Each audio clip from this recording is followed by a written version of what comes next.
Hey YouTube, this is Whistler, Scarlight TCG. Just want to come at you today with a discussion video about Infernoids. So the discussion question I want to raise is Infernoids still playable, or is it dead after the latest ban list, which happened April 11th, went into effect, and limited reasoning to 1, which is huge for this deck. It's a massive blow, but can you still play it? That's the real question. So obviously, you're still going to want to play Reasoning at 1. It's really good in this deck. Another way to help that is playing Monster Gate. Whenever you tribute one of your monsters, which in Infernoids might actually be okay, because if you're tributing an Infernoid to graveyard, you're probably still going to be able to use its effect. It's also great because even though you are tributing a monster, it uses Reasoning, but if your opponent doesn't declare, so it just brings out whatever you can, so it's still like another Reasoning essentially. It's pretty good in this deck. Now, one of the cards that just got reprinted in Wing Raiders, really awesome card.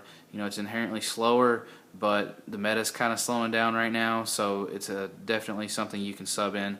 This is going to mill 5 cards from your deck whenever it's activated, and now this effect will still go off whenever same thing like MST happens, just as long as it doesn't happen on your own end phase after you set it or something like that. But really good card for Infernoids. Put 3 in here, and I think it actually helps the deck get over a little bit more. Now, used to MST would be your way to go. Now with Twin Twister, since it came out in Bosch, it's a lot better.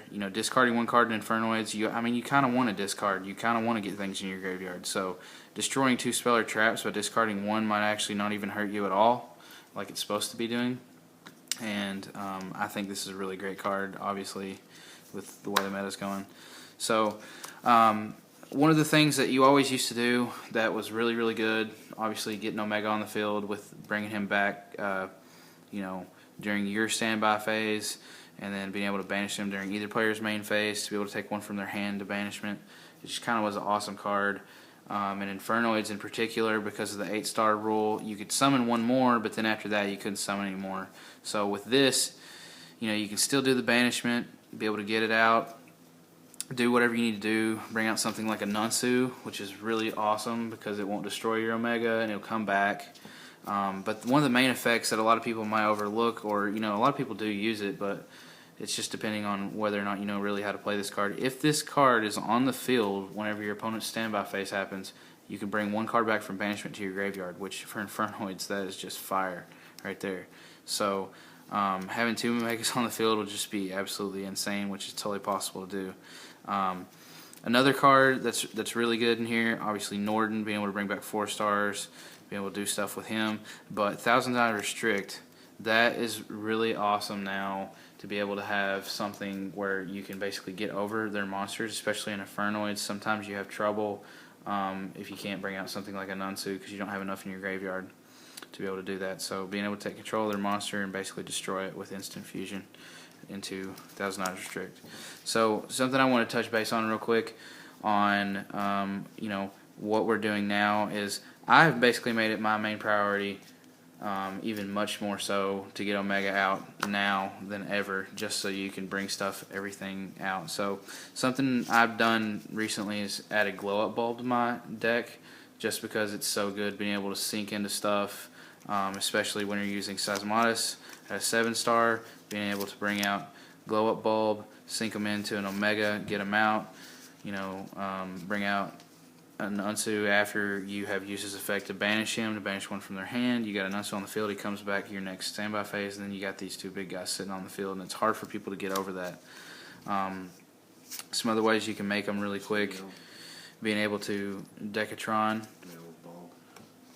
Yeah, so another thing is whenever Bulb goes to graveyard, even if it's milled, it's still got an effect in graveyard to be able to, I believe is it mill 1 to be able to special summon it back. If this card is in the graveyard, you can send the top card of your deck to the graveyard, and if you do, special summon this card. You can only use the effect of Glow Up Bulb once per duel.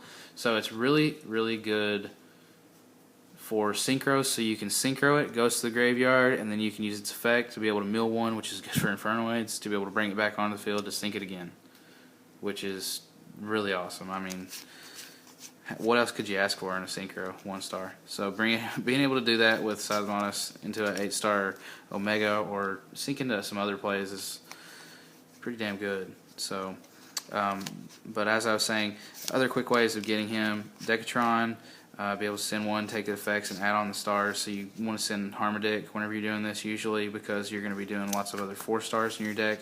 You know, it might be something like a Petrulia, it might be something like a Lila that you can use sometimes, or whatever it is. You know, get it to 4 stars, get it to however many stars you need to, because it adds on the stars. So whenever you send a 3, you actually add on to 1 to get 4, and it takes on its effects too. So you can actually use this effect by normal summoning it, send 1, add its stars, you get its effects, use its effects, and then you can sync it into something like Omega, which is just insane. But anyways, that's what I want to talk about, guys. As you can see, I feel like it's still playable. It's a lot slower than what it used to be. Reasoning obviously hits the deck, but I mean, in my opinion, it's still playable. But I wanted to ask you guys what you thought about it. Wanted to see in the comments section any type of talk that you guys have about it. Let me know what you think. So just make sure to like and subscribe us, and of course comment to answer my question: Is Infernoids dead? And that'll be it for now. Make sure to check out some other of our videos, including this deck in particular, where we are going to be doing a live duel with Gaga, as well as the deck profile for this. If you guys want to see that, both links will be in the description. Appreciate it, guys, and thanks for watching the video.